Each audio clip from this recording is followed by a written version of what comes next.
நிறைய தவற விட்டுட்டேன். எதை பண்ணணும் எதை பண்ணக்கூடாது அப்படின்னு கிட்டத்தட்ட ஒரு 12 படம் வந்து நம்ம வந்து ஹீரோவாக விட்டுருக்கேன். புரிதலை நமக்குள்ளே இருக்கிற விஷயத்த யார்ட்டையாவது கடத்தணும்ல, அந்த கடத்துகிற ஒரு விஷயந்தான் இந்த நாதஸ்வரம். அவருக்கு தமிழ் தெரியாது. ஓகே, டயலாக்கு குறைச்சி கூடி டயலாக்கு இல்லை சேட்டா அப்படி தான் சொன்னேன். அந்த படத்தில் அடிபட்ட போது ஏற்பட்ட காயம் இப்போ வரைக்கும் உங்களுக்கு சரியாகல, அதோட சைடு எஃபெக்ட் இப்போ வரைக்கும் இருக்குது அப்படின்ற மாதிரி. சமீபமாக கொஞ்சம் நாள் ஆக ஆக நமக்கு வலிக்குது, பின்மண்டை வலிக்குது அப்படின்றது எனக்கு விஷயம். அப்புறம் எக்காரணத்தை கொண்டும் படபடன்னு பட்டாசா வெடிக்கிற நாடோடிகள் பரணி வந்துடக்கூடாது, கல்லூரி பரணி வந்துடக்கூடாது. பியூர்லி சுடலை தான் தெரியணும். மயிலில் வெல்கம் 2026 கோல்டன் சேல் டிசம்பர் 24ஆம் தேதி வரை நீங்கள் வாங்கும் ஒவ்வொரு 4 கிராம் தங்கத்திற்கும் 2026 ரூபாய் தள்ளுபடி. சினிமாவோட வியூஸ் வணக்கம், நாங்கள் ஜியோ பேசிட்டு இருக்கிறேன். இப்போ நமக்கு இந்த இன்டர்வியூல ஆக்டர் பரணி அவர்கள் இணைஞ்சிருக்கிறாரு. எஸ், அஃப்கோர்ஸ் அங்கமாலில் இவருக்கு திரும்ப ஒரு பிரேக் கிடைச்சிருக்கு அப்படின்னு சொல்லலாம். அந்த படத்தை பற்றி இந்த இன்டர்வியூல நம்ம நிறைய விஷயங்கள் கேட்டு தெரிஞ்சுக்கிறோம். வாங்க பார்க்கலாம். வணக்கம் சார். வணக்கம். எப்படி இருக்கிறீங்க? ரொம்ப நல்லா இருக்கேன். அங்கமாலுக்கு நிறைய நல்ல ரிசப்ஷன் கிடைச்சிட்டு இருக்கு, நிறைய பேர் பாராட்டிட்டு இருக்கிறாங்க. உங்களுக்கு திரும்ப ஒரு பிரேக் அப்படின்னு சொல்லலாம். எப்படி இருக்குது இந்த ஒரு தருணம்? எவ்வளோ சந்தோஷமாக இருக்குது, எவ்வளோ நிறைவாக இருக்குது, எவ்வளோ எமோஷனலாக இருக்குது? ரொம்ப சந்தோஷமாக இருக்குது. காலையிலேருந்து ஒன்று ட்ரெண்ட் ஆகிட்டு இருக்கு, பார்த்துருப்பீங்கன்னு நினைக்கிறேன். நாடோடிகளில் சம்பவம் ஓடி வந்து நான் நண்பர் வசந்த் விஜய் தூக்கிட்டு வரும்போது காதில் அடி வாங்குற சீனு கட் பண்ணால் இங்கே வந்து ஊதிக்கிட்டு இருக்கிறத காமிக்கிறாங்க. அப்போ மக்கள் வந்து இன்னமும் அதை மறக்கலை, அதோட தூக்கி இதை கனெக்ட் பண்ணிட்டாங்க அப்படின்னும் போது ரொம்ப சந்தோஷமாக இருக்குது. அந்த அளவுக்கு மிகப்பெரிய வரவேற்பு கிடைச்சிருக்கு. அது பெரிய மகிழ்ச்சி. இப்போ நாடோடிகளுக்கு அப்புறம் உங்களுக்கு ஒரு பெரிய பிரேக்குன்னு பார்த்தா இந்த படம் அப்படின்னு சொல்லலாம். இந்த பிரேக்குக்காக எவ்வளோ காலம் நீங்கள் காத்திருந்தீங்க? அந்த காத்திருப்பு வழியில் எவ்வளோ வலி இருந்திருக்குன்னு நினைக்கிறீங்க? பெயின் எவ்வளோ இருந்திருக்கு அப்படின்னு நினைக்கிறீங்க நீங்கள்? எவ்வளோ ஏக்கங்கள் நிறைந்தது அப்படின்னு நினைக்கிறீங்க நீங்கள்? நிறைய தவற விட்டுட்டேன். எதை பண்ணணும் எதை பண்ணக்கூடாது அப்படின்னு கிட்டத்தட்ட ஒரு 12 படம் வந்து நம்ம வந்து ஹீரோவாக விட்டுருக்கேன். ஒரு குறைஞ்சபட்சம் ஒரு 30-40 படம் வந்து ஒரு தனித்துவமான அடையாளப்படுத்தக்கூடிய ஒரு கேரக்டரை நான் மிஸ் பண்ணியிருப்பேன். பட் இருந்தாலும் நம்ம இதுக்குள்ளே பயணம் பண்ணுறதுக்கு ஆனால் படங்கள் ஏனோ அதாவது ரைட் ஓகே நம்ம சர்வைவல் ஆகிறதுக்குன்னு சில விஷயம் பண்ணணும்ல, அந்த மாதிரியான படம் பண்ணிக்கிட்டே இருந்திருப்பேன். அதில் வந்து இன்றைக்கி அட்டென்ஷனை க்ரியேட் பண்ணுறது ரொம்ப கஷ்டம். ஸோ இது இன்டர்நேஷ்னல் ஸ்டாண்டர்டில் ஒரு அவுட்புட்டாக இது வந்து New York film festival award winning, Australia film festival award winning, Goa film festival, so IFFK Kerala film festival, அப்புறம் கவுஹாத்தி, ஸோ மும்பை மாமி ஃபிலிம், இந்த மாதிரியெல்லாம் போனது ஒரு உலகத்தரமான ஒரு படைப்பாக மாறினது. சாகித்ய அகாடமி விருது வென்ற பெருமாள் முருகன் சாருடைய கதை. ஸோ அந்த அதை தாண்டி வந்து விபின் ராதாகிருஷ்ணன் நியூ டைரக்டர் என்கிட்ட அவர் எதிர்பார்த்த கதை சொல்லும்போது உங்களுக்கு வசனமே இல்லை அப்படின்னு தான் சொன்னாரா? ஆமாம், அவருக்கு தமிழ் தெரியாது. ஓகே, டயலாக்கு குறைச்சி கூடி டயலாக்கு இல்லை சேட்டா அப்படி தான் சொன்னார். கொஞ்சம் கூடி டயலாக் இல்லை, ஆனால் எக்ஸ்ப்ரெஷனில் தான் அண்ணன் கன்வே ஆகணும்.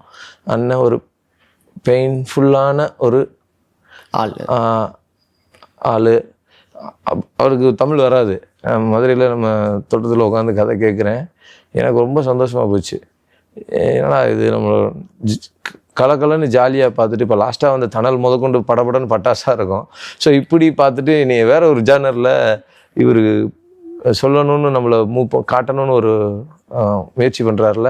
ஸோ இது நல்லா இருக்கும். இப்போ என்னன்னா உங்கள் கேரக்டர் நீங்கள் எப்படி புரிஞ்சுக்கிட்டீங்க அப்படின்ற ஒரு விஷயம் தான். ஏன்னா இது வரைக்கும் உங்களை கலகலப்பாக தான் பார்த்துருக்குறோம். நீங்கள் இயல்பாகவே ரொம்ப கலகலப்பாக தான் பேசிகிட்டு இருப்பீங்க. இதுக்கு முன்னாடி பேசினப்ப விஷயங்கள் நான் சொல்கிறேன், கலகலப்பாக தான் இருப்பீங்க. ஆனால் இந்த படத்துக்கு வரும்போது நீங்கள் இறுக்கமாக இருக்கணும் அப்படின்ற ஒரு சூழலுங்கும் போது எப்படி நீங்கள் புரிஞ்சுக்கிட்டீங்க? உங்களோட கேரக்டருக்கு என்னென்ன விஷயங்கள் சொன்னாங்க?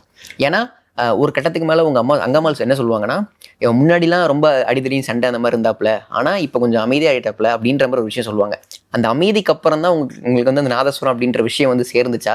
அந்த கதையை உங்களுக்கு எப்படி புரிய வச்சாங்க? அதுதான் அது அவர் டைரக்டர் கதை சொல்லும்போதுன்னு அது நீங்கள் வந்து ஒரு கண்டுக்கிறாத பிள்ளை, அம்மாவுடைய அம்மா டே அது மாடை மேய்டா மேய்ப்பா, அது அது புல்லு போடுவோம், டேய் அந்த வாழைத்தோப்பை போய் பாட்டு அப்படி நிழல்லே வளர்கிற ஒருத்தன், அவனுக்கு அம்மாவே ஒரு மேன்லியான ஒரு ஆம்பளை மாதிரியான ஆள். ஸோ ஒரு பெரிய பாசம்லாம் இருக்காது. நம்ம சொல்லிட்டாங்க ஒரு வேலை செய்வோன்ற மாதிரியான ஒரு அப்போ எனக்குள்ளே இருக்கிற பாசத்தை வெளிக்காட்ட முடியாமல் மனசுக்குள்ளேயே வச்சு அழுத்தமாகவே இருக்கணும். இப்போ இதை நீங்கள் எங்கே வெடிப்பீங்க? அப்போ யாராவது பார்த்தா நம்ம அடிக்கணும் கொள்ளணுன்ற மாதிரியான ஒரு நபர். ஸோ அந்த இதை தான் கதையில் சொல்லியிருப்பார். அவன் ஒரு அடிதடியான ஒரு முரடனான ஒரு பர்சனாக இருந்துட்டு, அதான் அவனுக்கு அவன் மேலே இருந்த கேஸ் என்னாச்சா, ஊர் தலைவர் சொல்கிறான், அதெல்லாம் கேஸெல்லாம் இல்லை, இப்போ அண்ணன் அமைதியாக இருக்கா. அப்போ நமக்கு வந்து இங்கே ஒய்ஃப் ஒரு பேட்டர்னில் பேசுகிறா, அம்மா ஒரு ஜேர்னரில் இருக்கா, என்னடா இது அப்படின்னு சொல்லிட்டு நம்ம கடைசி வரைக்கும் நம்மளால் வந்து, ஏன்னா மனைவியும் அதை மாதிரி அமைஞ்சு போச்சு, அம்மா மாதிரியே ஒரு ஒரு இதாக. அப்போ நம்மளுடைய புரிதலை நமக்குள்ளே இருக்கிற விஷயத்த யார்ட்டையாவது கடத்தணும்ல. அந்த கடத்துகிற ஒரு விஷயந்தான் இந்த நாதஸ்வரம். எனக்கான ஒரு விஷயந்தான் அந்த நாதஸ்வரம். ஸோ இதை வந்து எல்லாருமே என்ஜாய் பண்ணாங்க. அதான் நான் நாதஸ்வரத்தோடு உட்காந்துருக்கிறது, என்னை நான் மாற்றி அமைச்சிக்கிறதுக்கு, என் மன அமைதிக்காக நான் அந்த இடத்துல உட்காந்துருக்கிறதும், வாசிக்க நான் கற்றுக்கிறதும், நான் வாசிக்க தெரிஞ்சிருச்சுன்னு நான் எக்ஸ்ப்ரெஷன் பண்ணுறதும், நான் வாசித்து காமிக்கிறதும் அது அமேசிங்காக இருந்துச்சு. அந்த அந்த டிரான்ஸ்மிஷன் தெரிஞ்சிச்சுல, உங்களுக்கு பிடிச்சிச்சுல. அதை கற்றுக்கிறது எவ்வளோ பெரிய ஒரு டஃப்பான, ரொம்ப கஷ்டங்க அது. சிங் சவுண்டு நீங்கள் எங்கேயும் ஏமாற்ற முடியாது. ஏதாச்சும் ஒரு இடத்துல அவங்க சொல்கிற விஷயங்கள் மிஸ் ஆயிடுச்சுன்னா நீங்கள் திரும்ப முதலேருந்து வாசிக்கணும். ரொம்ப கஷ்டங்க அது. எனக்கு என்னென்னா சரி ஓகே அப்படின்ட்டு நானும் ரெகுலர் சினிமா மாதிரி நான் பாட்டுக்கு வரலங்க. ஐயோ என்னடா இது அப்படின்னு சொல்லிட்டு அப்புறம் வந்து திருநெல்வேலியை சேர்ந்த வித்வான், நாதஸ்வர வித்வான் ஐயா வந்தாங்க. வந்துட்டு உட்கார்றதுலேருந்து, விரல் அசைவுகள்லேருந்து, இது கொடுக்குறதுலேருந்து, எப்படி நீங்கள் காற்றை தள்ளணும், எப்படி காற்றை உள்வாங்கி தள்ளணும், நிறுத்தணும், அப்புறம் அதை இது குழாயில் விரல் அசைவுகளில் அதை நிறுத்தணும். நீங்கள் புஷ் மட்டுமே பண்ணிகிட்டு இருக்கக்கூடாது, நிறுத்தி ஒரு விஷயம். அது ஒரு பெரிய அற்புதமான கலைங்க அது. ஒரு 4-5 நாள் அவரோட பயணம் பண்ணது. அவருக்கு கூப்பிட்டு 1 hour 2 hours சொல்லிட்டு ஐயா திருநெல்வேலியிலேருந்து வந்து நாங்கள் களக்காடு ஷூட் பண்ண இடம் வந்து சொல்லி கொடுத்துட்டு போனாங்க. ஸோ ஐயா ரொம்ப நன்றி. எத்தனை நாளில் கற்றுக்கிட்டீங்க? ஒரு 4-5 நாள். 4-5 நாள் போதுமா? 4 இல்லை அந்த சீக்வன்ஸ் பண்ணுறதுக்கான விஷயம் தான். நீங்கள் முழுசாக கற்றுக்கிறதுனா ஜாஸ்தியான நாள் கணக்கில் அவங்க கண்டிப்பாகும். ஸோ அது வந்து இப்போ யாராவது நாதஸ்வர வித்வான் தவில் கலைஞர்கள் பார்த்தா நான் கையை தொட்டு போட்டுருவேன் நான். ஏன்னா அது அவ்வளோ மெனக்கடலான ஒரு விஷயங்க. நம்ம அவங்கள வந்து அதிகமாக வந்து நம்ம ஓகே அந்த கச்சேரி கால் சொல்லிட்டியாப்பா அப்படின்னு கேட்டு போயிடுறோம். உன்னதமான கலைஞர்கள். ஸோ அவங்களையெல்லாம் மதிக்கணும் அப்படின்னு இந்த ப்ராஜெக்ட் நான் உணர்ந்து நடிக்கும்போது தான் அது தெரிய வந்துச்சு. நான் பொதுவாக கலைஞர்களை மதிப்பேன். ஸோ இது நம்மளே அதை கலைஞனாக மாறி நடிக்கும்போது வேற மாதிரி இருந்துச்சு. பரணி அவர்கள் வந்து நடிகர் அப்படின்றத தாண்டி இப்போ ஒரு நாதஸ்வரம் கற்றுக்கிட்ட ஒரு கலைஞர் அப்படின்னு சொல்லலாம். அப்படிலாம் நாதஸ்வரம் கற்றுக்கிட்டேன்லாம் சொல்ல முடியாது. நான் அதுக்கு தேவையான அளவுக்கு கற்றுருக்கேன். நீங்கள் முறைப்படி நீங்கள் கற்றுக்கிட்டு ஒரு கச்சேரி வாசிக்கிறதுக்கான விஷயம்லாம் பண்ணுறதா இருந்துச்சுன்னா அதுக்கு ரொம்ப நாள் ஆகும். இப்போ ஆனால் நீங்கள் கொடுத்தீங்க அப்படின்னா நான் வாசிப்பேன்.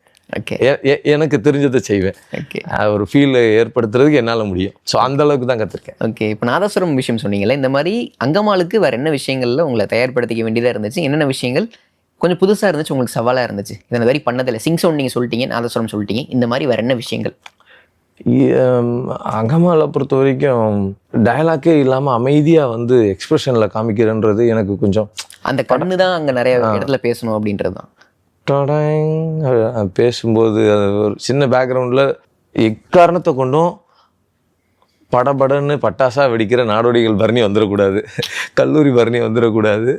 ஸோ பியூர்லி சொடலை தான் தெரியணும், அந்த வில்லேஜ் சொடலை தான் தெரியணும். ஸோ சொடலை எப்படி இருப்பான், டெட் சைலண்ட்டாகவும் இருக்க மாட்டான். ஏன்னா அவன் வந்து அவனுக்குள்ளே ஒரு ஆக்ரோஷம் இருக்குது.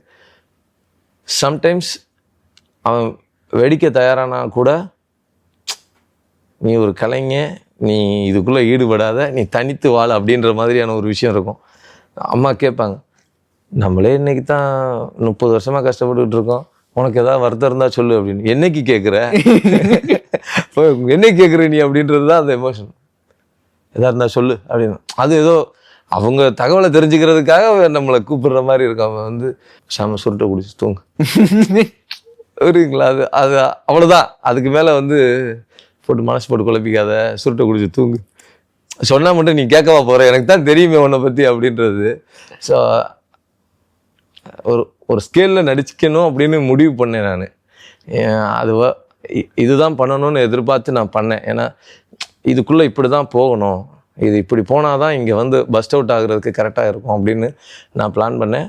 ஸோ அந்த மாதிரி இந்த ப்ராஜெக்டை நான் பண்ணணும்னு முடிவு எடுத்த உடனே நான் பண்ண விஷயம், நீ ரெகுலர் கிடையாது, ஐ மீன் ரெகுலர் பரணி இல்லை, சுடலை நீ அப்படின்னு நான் என்னை மாற்றி அமைச்சிக்கிட்டேன். கிளம்பி வரும்போதே செட்டுக்கு நான் கிளம்பி வரும்போதே சரி ரொம்ப காமாக வருவேன், இதை தான் நம்ம பண்ண போகிறோன்னு ஃபிக்ஸ் ஆகிடுவேன். சிங் சவுண்டு, ஸோ திருப்பி நம்ம எடுக்க விடக்கூடாதுன்றதுல ரொம்ப தீர்க்கமாக இருப்பேன். எல்லோரும் கஜன்னு பேசிகிட்டு இருந்தால் கூட சரி, இது நமக்கான இடம் இல்லைன்னு நான் அவாய்ட் ஆயிடுவேன்.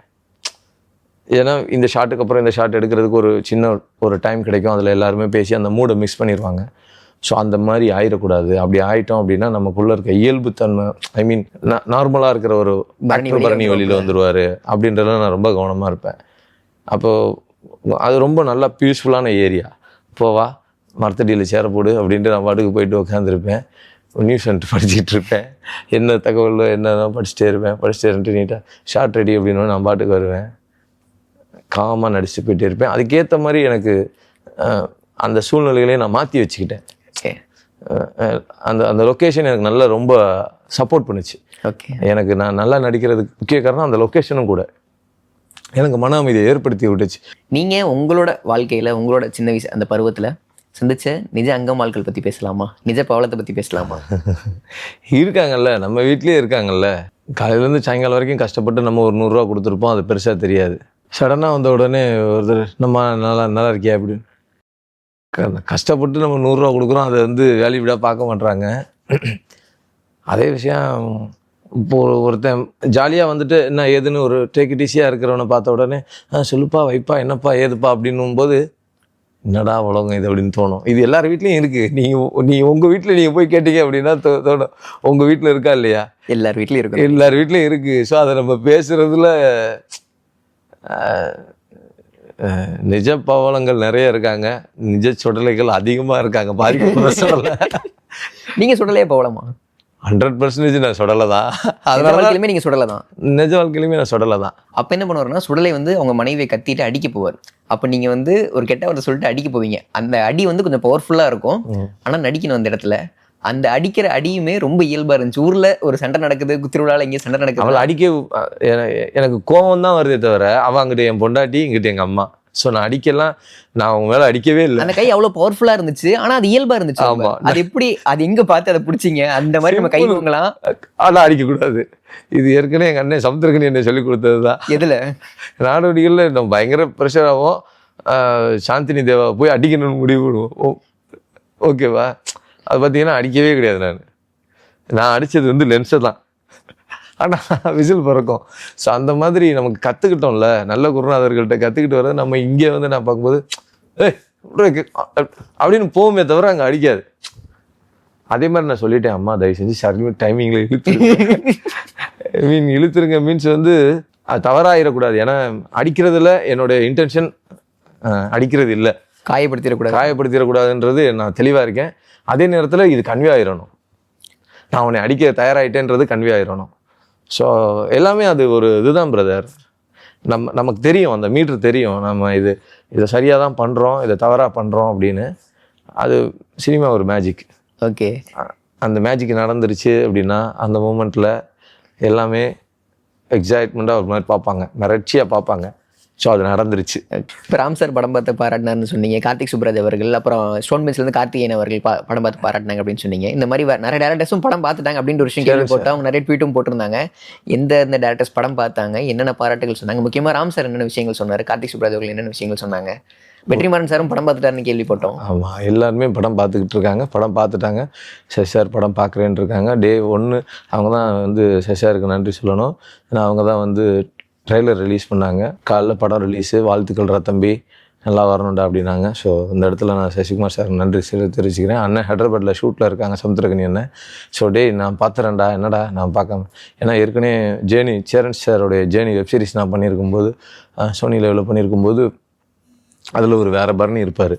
ஸோ அது வந்து வெப்சீரிஸ்ன்றதுனால திரைக்கு பார்க்கல, எல்லாம் ஃபோனில் பார்த்துட்டு அண்ணன் வந்து ஐயப்பன் கோயிலுக்கு போயிட்டு இருக்கும்போது, பார்த்துட்டா தம்பி சூப்பராக இருந்துச்சுன்னு ஒரு 5 நிமிஷம் அண்ணன் சொன்னாங்க. அது ரொம்ப நல்லா இருந்துச்சு, நல்ல ட்ராக்கு, இப்படியே பிடிச்சி ஓடு அப்படின்னாங்க.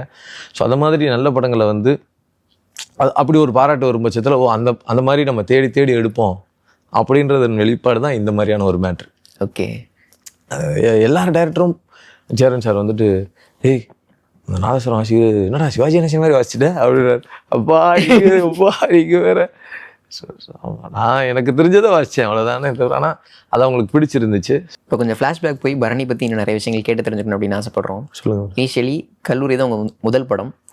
டேரக்டர் ஆகணும் அப்படின்ற கனவுக்காக தான் நீங்கள் சென்னைக்கு வந்திருக்கிறதா சொன்னீங்க. நடிகர் அப்படின்ற ஒரு விஷயம் எப்போ மாறுச்சு? யார் உங்களுக்குள்ள இருக்கிற நடிகரை கண்டுபிடிச்சு நீங்கள் நடிங்க அப்படின்னு சொன்னது யார்? சிம்பிள். போன அன்னைக்கே வந்து எனக்கு வந்து வாய்ப்பு கிடைச்சிருச்சு. ஆக்சுவலாக நீங்கள் சென்னைக்கு வரீங்க, வந்த அன்னைக்கு உங்களுக்கு வாய்ப்பு கிடைச்சிருச்சா? வந்த அன்னைக்கே மீன்ஸ் வந்து எங்கள் அத்தை சங்கர் சார் ஆஃபீஸில் ஆடிட்டராக இருந்தாங்க. ஓகே. அவங்ககிட்ட நான் கதை சொல்லி அவங்கள அழுத்து போகிற அளவுக்கு கதை சொல்லியிருந்தேன். ஏன்டா இவ்வளோ கதை ஏன்டா சொல்கிறதுக்கு அங்கே போய் சொல்லலான்னு பாலாஜி சார் ஆஃபீஸுக்கு அனுப்பிச்சி விட்ருந்தாங்க. ஸோ அப்போ தான் வந்து நான் கல்லூரி டைம். ஆமாம், அப்போ நான் கதை சொல்ல போயிருந்தேன். அசிஸ்டன்ட் டைரக்டர் வாய்ப்பு கேட்டு போயிருந்தேன். அவங்க நடிக்கிறதுக்குன்னு சொன்னாங்க. ஸோ நடிகராக வந்து அப்படி ஆக்சிடெண்ட்டாக நடிகராக மாறினது தான். அப்படி மாறும் பட்சத்தில் எனக்கு என்ன ஆச்சுன்னா, அப்படியே ட்ராவல் ஆகிட்டு இருக்கும்போது செல்லியண்ணே அப்போ உலக சினிமா நம்ம வீட்டில் அண்ணா இங்கே பாருங்கள், நான் டைரியை காமிப்பேன், நானும் எழுதியிருக்கேன், உங்களுக்கு முன்னாடி நான் தான் எழுதியிருக்கேன் பாருங்கள், sine theta plus cos theta கொஸ்டின் டீட்டா இதெல்லாம் வந்து நான் எழுதியிருக்கேன், நீங்கள் இப்படி அப்படின்னு. தம்பி சாப்பிட்டியா அப்படின்னு. சாப்பிட்டேனே. அஸ்டேட் சாப்பிட்டேன் என்னன்னு கேளு. இல்லை நாங்கள் சாப்பாடு வந்துகிட்டு இருக்கு அப்படின்னு. சொல்லு, சாப்பிட்றது வேணுமா இல்லை சாப்பிட்றதுக்கு வெயிட் பண்ணுற பொசிஷன் வேணுமான்னு. அண்ணே எனக்கு பசி தாங்காதானே. இப்படித்தான். அதே மாதிரி எல்லாரையும் கனெக்ட் பண்ணி நான் நடிகரை சொல்லிக் கொடுக்க ஆரம்பிச்சிட கண்டிஷன் வரும் பட்சத்தில் இவன் உள்ளே இருந்தால் தான் நல்லது நமக்கு அப்படின்ற மாதிரி தான் நான் ஆக்சிடென்டலாக தான் நான் நடிகர் தான் நானே தவிர எனக்கு ப்ராப்பராக நான் நடிக்கணும் அப்படின்ற மைண்ட் செட்டே எனக்கு இல்லை. பட் ஆனால் அதுக்கு பிறகு இப்போ அதன் வெளிப்பாடு தான் நான் எதை தக்க வச்சுக்கணும் எதை நான் விடணும் அப்படின்னே தெரியாமல் நான் தடுமாறுன நேரம். ஏன்னா தொடர்ந்து நான் வெற்றி படங்கள் கொடுத்தா கூட அதை நான் தக்க வைக்க முடியல. கல்லூரி நாடோடி தூங்கானவரன்னு வச்ச 100 days படம் கொடுத்தா கூட அடுத்து நம்ம பெரிய ஹிட்டு மைனா திரும்ப இந்த மாதிரி ரெகுலர் ஹிட் சினிமாஸ் நமக்கு வருது, நம்மளால் அடாப்ட் பண்ணி நம்ம நடித்து அதை ப்ரெசென்ட் பண்ணி நம்ம அந்த பொசிஷனை தக்க வைக்க முடியல. ஸோ அதுக்கான தடுமாற்றம் தான் இந்த ஆக்டிங்காக டைரக்ஷனாக இந்த ஆசிலேஷன் மைண்டு. ஆனால் அதுக்கப்புறம் அதெல்லாம் எடிட் பண்ணி கொஞ்சம் கொஞ்சமாக நீ அப்படி இல்லை, உனக்குன்னு வந்தது இது தான், ஸோ இதை நீ கரெக்டாக ட்ராவல் பண்ணணும் அப்படின்னு சொல்லிட்டு மைண்ட் செட் ஆகி அதுக்கு ஒரு பிரேக் ஆகி அது ஒரு டைம் எடுத்து அப்புறம் நேர்கோட்டில் இப்போ பர்ஃபெக்டாக இது முடிஞ்சா நான் கண்டிப்பாக டைரக்ஷன் பண்ணுவான். எனக்கு எக்ஸ்ட்ரா பணம் வந்துச்சுன்னா நான் தயாரிக்க தான் செய்வேன். எனக்கு இதுதான் பிடிக்கும், எனக்கு சினிமா தான் பிடிக்கும், வேறு என்ன எனக்கு சினிமா தான் பிடிக்கும். எனக்கு நிறைய பணம் இருந்தால் படம் தயாரிப்பேன். நான் ஊர்பட்ட பணம் இருக்குன்னா இப்போ நம்ம எழுதுனது வா தூசி தட்டு எடுப்போம் அப்படின்னு எடுப்பேன். ஸோ இதுதான் எனக்கு பிடிச்சது. ஆனால் நான் நடிகராக ஏதாவது ஒன்று சாதிக்கணும், ஒரு சில விருதுகளை வாங்குற மாதிரியான ஒரு ப்ரூஃப் பண்ணணும் அப்படின்ற ஒரு முயற்சியை ஈடுபட்டிருக்கேன். அது எனக்கு கைகூடுன்னு நான் நம்புகிறேன். இப்போ நீங்கள் வந்து நாடோடிகள் ஒரு பிரேக் கிடைக்கிது உங்களுக்கு, அதுக்கப்புறம் அந்த பிரேக்கு நிறைய ஹிட் படங்களையுமே கொடுக்குது. ஆனால் அந்த சமயத்தில் நான் தவற விட்டுட்டேன் அப்படின்ற ஒரு விஷயத்த நீங்கள் சொல்லியிருந்தீங்கல்ல, அந்த தவற விட்டதுக்கான காரணம் என்ன? நீங்கள் சொன்னீங்கல்ல அந்த டேரக்ஷனாக ஆக்டிங் அப்படின்ற ஒரு குழப்பத்தில் இருந்ததுனால அந்த இடத்துல நான் வழி தவறிட்டேன் அப்படின்ற அந்த ஒரு விஷயம்னா இது இல்லை. நான் குழப்பத்தில் இல்லை, இதை சார்ந்தவங்க ஒருத்தவங்களை நம்பி இதை நீங்கள் பாருங்கள் வைங்க அப்படின்னு சொல்லிட்டு நம்ம அடுக்கு போயிடுறோம். அது நீங்கள் இன்னொருத்தவங்களை நம்பி என்ன இது அப்படின்றத பாருங்க அப்படின்னு நீங்கள் சொல்லியிருக்கிறீங்க. ஆமாம், தேதியெல்லாம் சரியாக கொடுக்க முடியலை, குளறுபடியாச்சு அப்படின்னாலே நம்மளால் இது பண்ண முடியாது. ரெண்டாவது நம்மளை சிம்பிள் பிரதர், நீங்கள் சரியாக இருந்தீங்கன்னா கூட நீங்கள் சரியான நபர் கூட நிற்கலை அப்படின்னும் போது அது தவறாக போய் முடியும். ஓகே, நீங்கள் ஏதோ ஒரு இடத்துல தவறு பண்ணியிருப்பீங்க, அந்த தவறு வந்து உங்கள் மேலே விழுகும். இது கால சூழ்நிலை, நம்ம என்ன செய்வோம். ஆனால் உங்ககிட்ட பேசுவாங்க, தம்பி உங்களை பிடிக்கும், நல்லா இருக்குது, அது ஏதோ சுச்சுவேஷனை விடுங்க அப்படின்னு. புரியுதுங்களா நான் சொல்கிறது? சினிமா உங்களை பிடிக்கும் தம்பி, உங்களை பிடிக்கும், உங்களை நல்லா இருக்கும், நீங்கள் தான் பண்ண வேண்டியது, ஆனால் சுச்சுவேஷன் நீங்கள் மிஸ் ஆயிடுச்சு அப்படின்னு. நம்ம எதையுமே சினிமாவில் பட்டுன்னு ஓப்பனாக நம்ம சில விஷயங்கள் சொல்ல முடியாதுல்ல. புரியுது. ஸோ அந்த மாதிரி அப்போ நம்ம அறிமுகமாகிற டைம் அது. சின்ன வயசுலேயே எனக்கு வாய்ப்பு கிடச்சிருச்சு. ஆமாம். ஸோ 12th படித்த உடனே நான் கல்லூரி நடித்தேன். இனிஷியல் படங்கள்லேயே உங்களுக்கு பெரிய பிரேக் சேர்ந்துட்டேன். ஃபஸ்ட்டு என்னுடைய மேடையை ஜாம்பவான்கள் நிறைந்த மேடை, மணிரத்னம் சார், கல்லூரி படத்தோடைய ஆடியோ லான்ச்சில் சங்கர் சார் சங்கர் சாரின் தயாரிப்பில் மணிவண்ணன் சார் இது மணிரத்னம் சார் பிரசன்ஸ், பாரதிராஜா ஐயா, ரகுமான் சார், சினிமாவில் இருக்கிற உச்ச நட்சத்திரங்கள் எல்லாம் முதல் மேடையிலே பார்த்தாச்சு. 2வது மேடையை நீங்கள் எடுத்தீங்க அப்படின்னா அது கல்லூரி ஹோஸ்ட் வந்து பார்த்தீங்கன்னா Parthiban sir. Okay, Parthiban sir எவ்வளோ பெரிய டைரக்டர், அவரே ஹோஸ்ட்டாக பண்ணியிருப்பாங்க. அப்போது ஸோ அவ்வளோ பெரிய மேடை. 2வது Ameer sir, Bala sir, Sasikumar sir, இப்படின்னு ஒரு அடுத்த ஒரு செக்ட் ஆஃப் ஜானர் நாடோடிகள். அடுத்து பார்த்தீங்கன்னா சிஎம் பேனரு, தூங்க நகரம். அப்படி சட்டக்குத்தா ஏறணும் அப்படின்னா கொஞ்சம் கஷ்டம்தான் தம்பி. இல்லை நாங்கள் என்ன டக்குன்னு சரிகிறதுக்கும் வாய்ப்பு இருக்குது. அதுதான் அந்த சரிவு. பட் அதை வந்து ஃபில் பண்ணுறதுக்கு ஏற்ற மாதிரி எனக்கு விஜய் டிவியோட சேனலோட இதில் வந்து அச்சம் தவிர ஷோ பண்ணேன். ஸோ அதுக்கப்புறம் பிக் பாஸ். ஸோ அது மறுபடியும் மிகப்பெரிய. அதுக்கப்புறம் வந்து கோவிட் சுச்சுவேஷன் ஆகி நாடோடிகள் 2 பண்ணோம். அது கோவிட் ஆகிப்போச்சு. இல்லைன்னா மறுபடியும் அதுவும் ரீபூஸ்ட். இந்த சுச்சுவேஷனுக்கு அப்புறம் தான் வீட்டுக்கு ஒரு நடிகர், வீட்டுக்கு ஒரு எடிட்டர், வீட்டுக்கு ஒரு கதையாசிரியர், வீட்டுக்கு ஒரு தயாரிப்பாளர் அப்படின்னு கிளம்பிட்டாங்கல்ல. தயாரிப்பாளர் மட்டும் தான் வீட்டுக்கு ஒருத்தர் இல்லை. ஆனால் மற்ற 24 கிராஃப்டில் மீதி இருக்க 23 கிராஃப்டில் வீட்டுக்கு ஒருத்தர் ரெடி ஆகிட்டாங்க. ஆக்சுவலாக நாங்கள் தகவல்கள் நிறைய கேள்விப்படுறோம் இல்லையா? இப்போ இந்த தென்மேற்கு பருவக்காட்டுலாம் லீடா பரணி அவர்கள் நடிக்க வேண்டியது அப்படின்ற மாதிரி ஒரு தகவல் கேள்விப்படுறோம். இந்த படத்தில் லீடா அட்வான்ஸ் வாங்கினது தம்பி. அதான் இதெல்லாம் லீடா நடிக்க வேண்டியது அப்படின்ற மாதிரி நாங்கள் கேள்வி. தேதி கொடுக்க முடியல. தூங்கா நகரம் நடிச்சதுனால அது தேதி கொடுக்க முடியல. 60 நாள் 100 நாள் ஆகுது, 100 நாள் 1 வருஷம் ஆகுது. ஸோ அதனால தேதி கொடுக்க முடியல. வேறு ஒன்றும் இல்லை. இன்றைக்கும் சீன்ராம் சாமி அண்ணன் நான் பார்க்குறேன்டா தம்பின்னு தான் சொல்லியிருக்காரு. நான் ஃபோன் பண்ணேன், அண்ணன் படம் பாருங்கண்ணே உங்களுக்கு. ஏன்னா அந்த மாதிரி நெகிழ்ச்சியான இயக்குநர்களுக்கு இது ரொம்ப பிடிக்கணும்னு சீன்ராம் சாமி தம்பி நான் பார்த்துறேன், நான் கண்டிப்பாக பார்த்துறேன் தம்பி அப்படின்னாரு. ஸோ தேதி கொடுக்க முடியல. வேற என்ன படங்கள் மிஸ் ஆச்சு அந்த டைம்ல இந்த மாதிரி லீடா பண்ண நல்ல கதை? என்னென்ன படம்? மைனா, தென்மேற்கு பருவக்காற்று. முதலிடம் நான் தான். கதை ஏவி மட்டும் 175வது படம் நான் தான். ஸ்கிரிப்ட் கேட்டு இல்லை பிரதர். அப்புறம் நந்தா லவ்ஸ் நந்திதா போயிட்டே இருக்கும் பிரதர். ஒரு 10-12 படம் அப்படியே போயிட்டே இருக்கும். பரிமளா தெரியுது. அது எல்லாமே அமையாமல் ஒரு அதான் சொல்கிறது, சினிமா ஒரு மாதிரியானது. ஓகே, இப்போ தென்மேற்கு பருவக்காற்று, மைனாலாம் இன்னொருத்தவங்களுக்கு ஒரு பிரேக் த்ரூவா கரியர் அமைச்சு கொடுத்துருக்கு. அப்படிங்கும்போது அந்த படங்களை நம்ம மிஸ் பண்ணிட்டோம். அப்படிங்கும்போது அந்த வருத்தம் உங்களை போட்டு ரொம்ப ப்ரெஷர் ஆக்கா? அதெல்லாம் யோசிக்க வைக்க. அதெல்லாம் வருத்தம்லாம் கிடையாது. என்னென்னா நம்மளோட மூத்தவங்க, நமக்கு முன்னாடியே சினிமாவுக்கு வந்தவங்க. ஸோ அதெல்லாம் அவங்க கையாண்ட விதம், அவங்களுக்குன்னு உண்டானதை, அவங்க சாப்பாடை என்னால் என்றைக்கும் எடுக்க முடியாது. என் சாப்பாடை யாரும் பறிக்க முடியாது. அது எனக்கு உண்டான பருக்க இல்லை, அது அவங்களுக்கு உண்டான சாதம். ஸோ அதனால் அவங்க சாப்பிட்ருக்காங்க, சந்தோஷமாக இருக்கட்டும். இன்றைக்கும் சரி, எல்லோரும் என்னை பார்க்கும்போது நீங்கள் மிஸ் பண்ணிங்களான்னு வருத்தமாக கேட்பாங்க. வருத்தம் கிடையாது, ஏன்னா நல்லா கையாண்டிருப்பாங்க.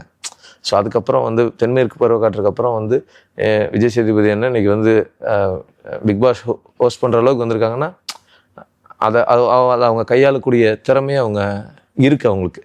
ஸோ அதனால் வந்து அவங்ககிட்ட இருந்து நம்ம அதை தான் கற்றுக்கணுமே தவிர நம்ம மிஸ் பண்ணிட்டோமே நினச்சி வருத்தமே படக்கூடாது. வருத்தப்படுறதுல ஒன்றும் இல்லை. அதை எப்படி திறமையாக கையாண்டு அந்த இடத்த தக்க வச்சுருக்காங்கன்றதை நம்ம பாடமாக கற்றுக்கணும். ஓகே, ஸோ இதுதான் நான் பரணி பாசிட்டிவாக தான் இருப்பேன். எப்போவுமே பாசிட்டிவாக தான் தம்பி. நம்ம நெகட்டிவ்க்கு நம்ம வேலையே கிடையாது. ஸோ நம்ம கற்றுக்கிறோம். ஓகே, நம்ம சின்ன பையன் வந்த அன்றைக்கே எல்லாமே கிடச்சிருச்சு. ஸோ இப்போ தான் நம்ம கொஞ்சோண்டு மெச்சூர்ட் ஆகிருக்கோம். ஸோ இதுக்கப்புறம் இன்னும் நிறைய விஷயம் நமக்கு அமையும். ஓகே, அமைதியே நிச்சயமா. அப்போ சில அனுபவங்கள் உங்களுக்கு கிடைச்சிருக்கு. இப்போ மறுபடியும் ஒரு பெரிய பிரேக் கிடைச்சிருக்கு இல்லையா? இதுக்கப்புறம் நான் என்னோட பாத்வேவே இப்படிதான் நான் முன்னெடுத்து கொண்டு போன ஆசைப்படுறேன் அப்படின்ற மாதிரி என்ன திட்டம் வச்சிருக்கிறீங்க நீங்க? அதெல்லாம் ஒன்றும் கிடையாது. அப்போ சரியான திட்டமிடல் இல்லை, அப்போ இருந்த அனுபவங்கள் அப்படின்ற விஷயம் சொல்லியிருந்தீங்க இல்லையா? இப்போ வந்து டேட்டு கரெக்டாக கொடுக்கணும். நானே வந்து பேசிடணும். ஸ்ட்ரெயிட்டாக நம்மளே பேசிடணும். சார் அண்ணே சொல்லுங்கள் நான் வந்துடுறேன் அப்படின்னு. இந்த நடுவில் ஒரு பில்லர் வைக்கிறது இல்லாமல் டைரெக்டாக தம்பி கேள்வி கேளுங்க நம்ம சொல்லு. ஒரு பில்லர் வச்சு ஒரு ஜம்ப் ஆகும்போது தான் பிரச்சனை ஆகுது. ஓகே, ஸோ அது இல்லாமல் பார்க்கணும். 2வது தேதி கரெக்டாக கொடுக்கணும். ஓகே, நமக்கு பிடிச்சிருக்கு அப்படின்னு உடனே ஓகே போகலாம் அப்படின்னு சொல்லணும். அந்த வேலையை செஞ்சோன்னாலே பெருசாக ஒர்க் அவுட் ஆகுன்னு நினைக்கிறேன். இப்போவும் சரி, அந்த இயக்குநர்கள் எல்லாமே என் கூட நல்ல கான்டாக்டில் தான் இருக்காங்க. திருப்பி மறுபடியும் அவங்க வந்து டே படம் பார்த்தேன்னா நல்லா இருக்குடா தம்பி வாங்கடா அப்படின்னா அன்றைக்கும் எல்லாரையும் அண்ணே சார் சொல்லிடுற மாதிரியே அதே மனநிலை தான் இன்றைக்கும் இருக்குது. அதே மாதிரி தான். ஏதாவது சேஞ்சஸ் தெரியுதா? அப்படியே இருக்கீங்க. படம் எப்படி நடிச்சனோ அதே மாதிரி தான். அதே தான் இன்னைக்கு இல்லை. நீங்கள் இன்னும் நான் 10 வெற்றி கொடுத்தாலும் சரி இதே மாதிரி தான் இருப்பேன். ஏன்னா என்னுடைய சுபாவம், தனிப்பட்ட மனநிலை அது என்றைக்கும் மாறாது. இப்போ போன வருஷத்தோட நாடோடிகள் படம் ரிலீஸ் ஆகி 15 வருஷம் ஆயிடுச்சு. 15 வருஷம் ரிலீஸ் ஆனதை ஒட்டி நிறைய பேர் பேட்டிகள் படத்தில் நடிச்சவங்க நிறைய பேட்டிகள் கொடுத்துருந்தாங்க. அது சமுத்திரக்கனி சார் என்ன ஒரு விஷயம் சொல்லியிருந்தாருன்னா, நீங்கள் நடித்த கேரக்டரில் அவர் தான் முதல்ல நடிக்க வேண்டிய அப்படின்னு ஒரு விஷயம் சொல்லியிருந்தாரு. ஆமாம், எங்கள் அண்ணன் தான் நடிக்கணும். அப்புறம் எப்படி அந்த கேரக்டர் உங்ககிட்ட வந்துச்சு? இதை பார்த்து நீங்கள் பண்ணல, அண்ணன் டைரக்ட் பண்ணுறதுன்றதுனால எனக்கு கொடுத்தாரு. நான் நடிச்சுட்டும் நான் டைரக்ஷன் பண்ண முடியாதுனால அண்ணன் கொடுத்தாரு எனக்கு. அவரோட ஃபேண்ட், அவரோட டிஷர்ட் தான், எல்லாமே தொலைன்னு இருக்கும், எல்லாமே அண்ணன் தான். இல்லை நீங்கள் அதுக்கு சரியாக இருப்பீங்க, கணக்கச்சிதமாக பொருத்தமாக இருப்பீங்க அப்படின்னு முடிவு பண்ணதுக்கான காரணம் என்ன? கல்லூரி சக்ஸஸாக இருந்துச்சு, என்ன மாதிரியே இருக்கான் இவன், வாடா அப்படின்னு கூப்பிட்டு பேசினாரு, கொடுத்தாரு. ஸோ உண்மை அண்ணன் தான் நடிக்கணும். நாடோடிகள் பாண்டி தான் ஹீரோ அப்படின்னு சொல்லுவார். அந்த ஹீரோ எங்கள் அண்ணன் சமுத்திரகனி தான். ஏன்னா அவர் தான் அது. அவரோட இன்னொரு வருஷம் தான் கர்ணாவும். ஓகே சரி சாரும். ஸோ அதான் இப்போ நம்ம இந்த சொடலை மாதிரியான விஷயங்களெல்லாம் நம்ம அக்செப்ட் பண்ணிக்கிறதுக்கு ஒரு எங்கே கற்றுக்கிறீங்கன்றீங்கல்ல, அது முதல்ல நமக்குள்ளே இருக்கணும். அதை தாண்டி இந்த மாதிரி ஒரு நல்ல குருநாதர்கள் அமையணும். Okay okay. இன்னொரு விஷயம் நாங்கள் கேள்விப்பட்டோம், அந்த படத்தில் அடிபட்ட போது ஏற்பட்ட காயம் இப்போ வரைக்கும் உங்களுக்கு சரியாகல, அதோட சைடு எஃபெக்ட் இப்போ வரைக்கும் இருக்குது அப்படின்ற மாதிரி இப்போதைக்கு எனக்கு நமக்கு தெரியல. ஸோ ஆனால் சமீபமாக கொஞ்சம் நாள் ஆக ஆக நமக்கு வலிக்குது, பின்மண்டை வலிக்குது அப்படின்றது எனக்கு விஷயம். அப்புறம் டெஸ்ட் பண்ணும்போது ப்ராப்பர்ட்டியில் படித்தாங்க, சாதா பைப்பு மாதிரியான பைப்பு, பிவிசி பைப்பு ஒரு சைடு அறுத்துட்டு ஒரு ஃபஸ்ட்டு வந்து டம்மி செஞ்சு வச்சுருந்தாங்க. அதை கொண்டு வந்து அடிக்கும்போது அது வளைஞ்சிச்சு. அப்புறம் பிவிசி பைப்பை அறுக்காமல் வச்சுட்டு அடிப்போம். ஆனால் இது உடையாது அப்படி. அப்போ நான் அண்ணே வானே போக முடியாது, ஏன்னா எனக்கு அந்த சம்பவ சிவசம்பவம் சாங்கு போட்டாச்சுன்னா இன்னமும் சரி ஜம்ப் ஆயிடுவேன். ஸோ காலக்கடந்தும் அது இன்னமும் அப்படியே இருக்குது அந்த வைப்ரேஷனு. ஒன் சைடு அறுத்துட்டு இது பண்ணாங்க. அதுவும் சேம் இதே மாதிரி தாங்க. இந்த நாதஸ்வரம் எண்டில் வந்து நம்ம பேசுகிற சிங்கிள் டேக் மாதிரி அதுவும் சிங்கிள் டேக் தான். வேணா அடுத்த தடவை சமுத்திரகனி என்னட்டையும் கேமராமேன் சார்ட்டையும் கேளுங்க சொல்லுவாங்க, கதிர் சார்ட்டையும் கேட்டால் சொல்லுவாங்க. ஏன்னா அவர் தான் வந்து குவாலிஸ் மேலே கேமரா வச்சுக்கிட்டு அவர் தான் பார்த்தாரு. அடி ஒரே சிங்கிள் ஷாட் அடிச்சு சொன்னோடனே அப்படியே செகண்ட் ஏங்க அவனை பாருங்கன்னு அங்கேருந்து வர்றாரு. அப்படியே வந்துட்டு தம்பி அப்படின்னாரு சமுத்திரகனி. என்னடா நல்லா இருக்கண்ணே, ஒன்றும் இல்லைண்ணே, நல்லா இருக்கேன், ஒரு குறையும் கிடையாது. கஷ்டப்படாமல் மெனக்கடல் இல்லாமல் ஒரு தியாகம் பண்ணாமல் எதுவும் நல்லது. இப்போ பெட்டரா அது இல்லை அதோட சைடு எஃபெக்ட் இப்பயும் தெரியுது? அது சைடு எஃபெக்ட்னு எப்படி சொல்கிறது பிரதர், அது நம்ம பிடிச்சி தானே பண்ணோம். அதனால இன்னைக்கு பேசுகிறோம்ல, காலங்கடந்து நிற்கிது இல்லை. இன்னைக்கு காலையில் ட்ரெண்ட் ஆகிட்டு இருக்குல்ல. நேத்தா நடித்தேன் நான், ஆனால் அது தூக்கி எங்கே சிங் பண்ணுறாங்க பாருங்க. 16 வருஷம் ஆச்சு. அதாங்க எங்கே நான் காதல் அடி வாங்கின கீ சவுண்டை இந்த பீ அவன் ரசிக்க இருக்கான்ல, ரசிக்கிறான்ல, அவனுக்கு அந்த இது பிடிக்குதுல்ல, அந்த மென்டாலிட்டி, அந்த மொமெண்ட் அவன் என்ஜாய் பண்ணுறான்ல. அதுக்கு நீங்கள் ஏன் மெனக்கடுறதுல என்ன தப்பு இருக்குது? எஃபெக்ட் சைடு எஃபெக்ட் ஆனாலே என்ன தப்புன்றேன் நான். எந்த ஒரு தியாகமும் இல்லாமல், எந்த ஒரு உழைப்பும் இல்லாமல், ஒரு உங்களுக்கு ஒரு அங்கீகாரமோ ஒரு அடையாளமோ ஒரு பெரிய வரவேற்பு எப்படி கிடைக்கும்? ஓகே, அது எப்படி நிலைக்கும்? மெனக்கட்டணும், பண்ணணும். நான் என்ன வரும்போது கோடி ரூபாயோட வந்தேன், ஆனால் இன்றைக்கி கோடி ரூபா வச்சுருக்கேன்ல, எதோட வந்தோம்? சும்மா வந்தோம். இங்கே வந்து நம்ம திறமையை வளர்த்துக்கிட்டோம், இன்றைக்கி சம்பாதிக்கிறோம், பேர் அடைகிறோம், புகழ் அடைகிறோம். ஏன் கொஞ்சோன்னு கஷ்டப்படுங்க, கொஞ்சோன்னு ஏதாவது சைடு எஃபெக்ட் ஆகிட்டு போகுது, அதுக்கு நல்ல டாக்டரை போய் பார்ப்போம், அதான் வச்சுருக்கோம்ல. சினிமாவுக்கு உண்மையாக இருக்கணும் பிரதர்.